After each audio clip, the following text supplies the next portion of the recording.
안녕하세요. 오늘 묵상 오늘은 신명기 31장 1절부터 13절 말씀 보도록 하겠습니다. 네, 이제 모세는요 세 번째 설교의 중반부로 이제 들어왔습니다. 중반부에는 이제 여호수아하고 또 이스라엘 백성들 특히 제사장들에게 레위인들에게 주는 당부가 실려 있거든요. 이것은 이제 현재 하나님의 뜻대로 삶을 살아가려고 하는 기독교인들이 어떤 마음을 가져야 되는지를 잘 말해 줍니다. 내용 한번 볼게요. 1 절부터 보겠습니다. 또 모세가 가서 온 이스라엘에게 이 말씀을 전하여 그들에게 이르되 이제 내 나이 120 세라. 이제 나이가 많이 먹었죠. 그렇죠? 그리고 또 좀 있으면은 죽을 거를 알고 있습니다. 아직은 그러니까 육체적으로는 건강했던 것 같아요. 우리 나중에 보겠지만은 모세가 죽기 전에 육체적인 능력은 그렇게 나쁘지 않았습니다. 근데 모세는 자신의 죽음을 직감하고 있었던 것 같아요. "내가 더 이상 출입하지 못하겠고 여호와께서도 내게 이르시기를 너는 이 요단을 건너지 못하리라 하셨느니라." 이렇게 말을 합니다. 그리고 인제 당부를 하죠. 특별히 이거는 여호수아에게 하는 모세의 후계자죠. 당부이기도 한데요. 여호와께서 이미 말씀하신 것 같이 "네 하나님 여호와께서 너보다 먼저 건너가사 이 민족들을 내 앞에서 멸하시고 네가 그 땅을 차지하게 할 것이며 여호사는 네 앞에서 건너갈지라."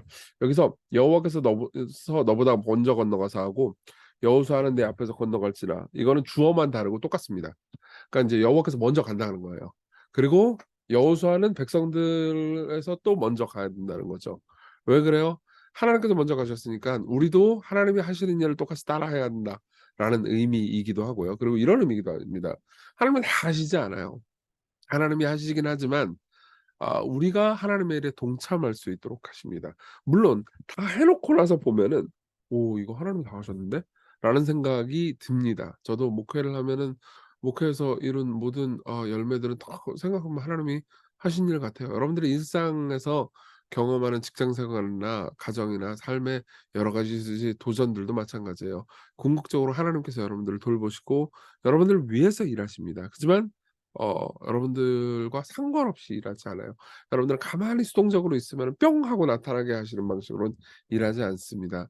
하나님께서는 여호수아의 용기, 여호수아의 칼, 그리고 여호수아와 함께 가는 이스라엘 백성들의 용기를 사용해서 그분의 승리를 이루실 거예요. 또한 여호와께서 이미 멸하신 아모리 왕 시혼과 옥과 그 땅에 행하신 것과 같이 그들에게도 행하실 것이라. 이미 그러니까 모세를 통해서 하신 일을 여호수아에게도 똑같이 하실 거죠. 또한 여호와께서 그들을 너희 앞에 넘기시리니 너희는 내가 너에게 행한 모든 명령대로 그들에게 행할 것이라. 그러니까 싸워라. 이미 싸움은 이겼다. 이렇게 얘기하는 거죠. 넘기시리니. 그러니까 하나님께서 다 한 걸 우리가 따라갈 뿐이다라고 이야기를 하는 거죠. 너희는 강하고 담대하라. 두려워하지 말라. 그들 앞에서 떨지 말라.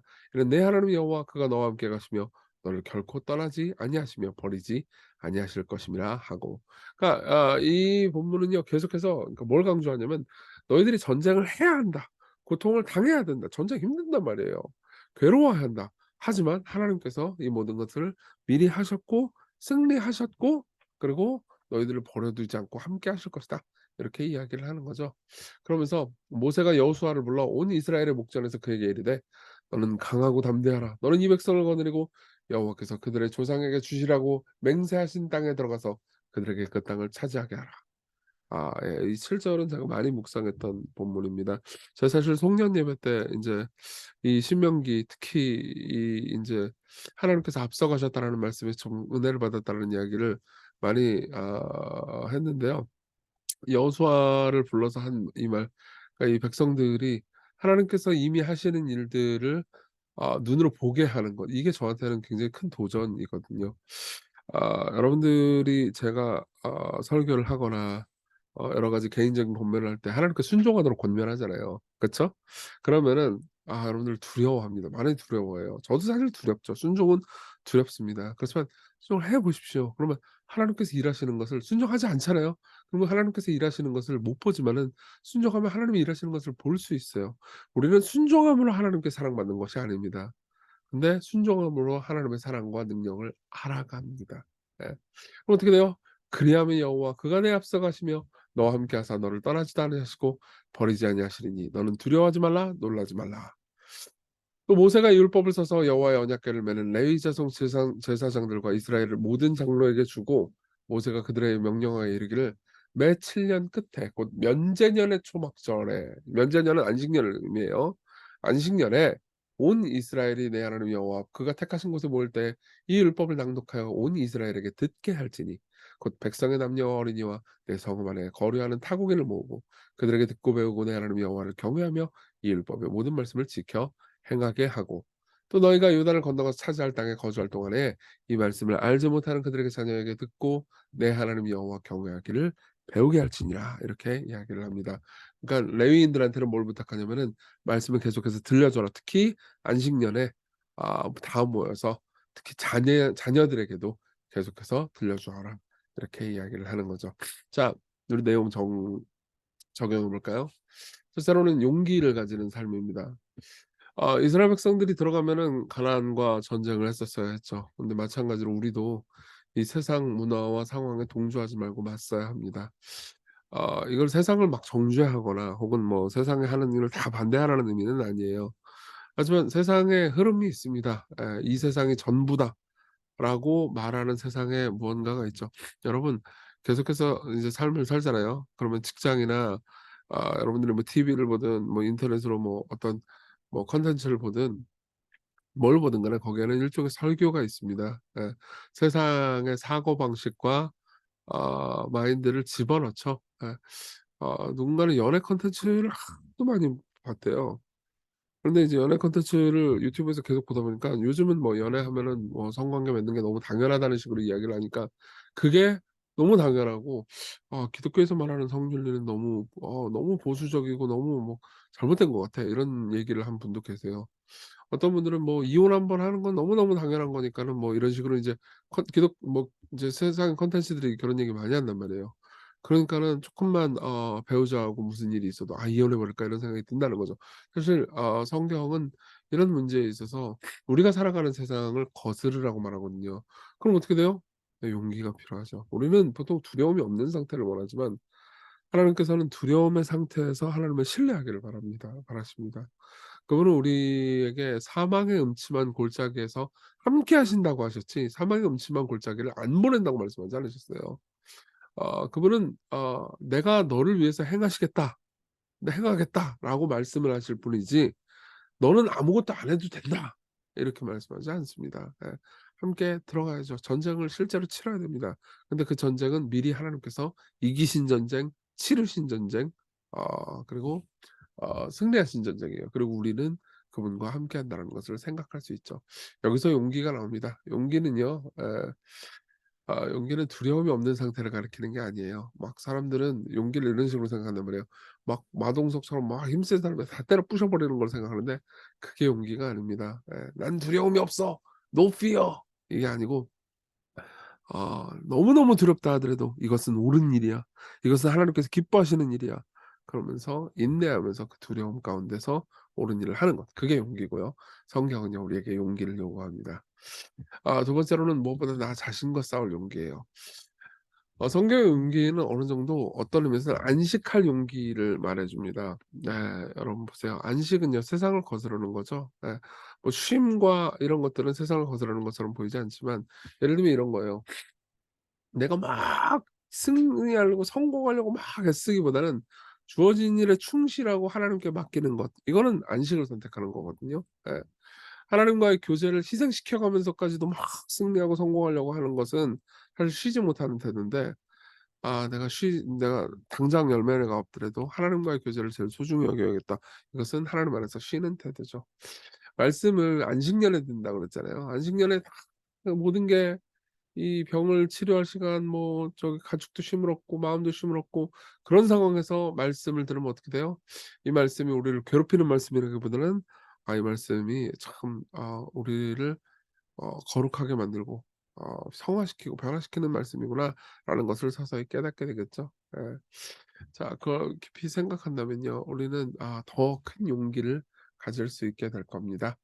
우리 같이 기도합시다. 용기를 달라고. 두려운 일들이 없지는 않지만 하나님께서 우리 앞서 가신다라는 것을 생각하면서 용기를 내게 해 달라고 그리고 더 큰 안식이 있다는 것을 기억하면서 세상이 주는 안식, 세상이 약속하는 안식에 안주하는 것이 아니고 세상은 안식을 약속하지만 진짜로 주진 못하거든요. 근데 우리에게 우리를 회복시키기 위해서 이 땅에 분주하고 고통스럽고 안식이 없는 이 땅에 오신 예수님을 생각하면서 진정한 안식을 찾게 해 달라고 같이 우리 기도합시다.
기도하겠습니다. 은혜로우신 주님, 삶은 다채로운 도전으로 가득 차 있고 우리에게는 용기가 필요합니다.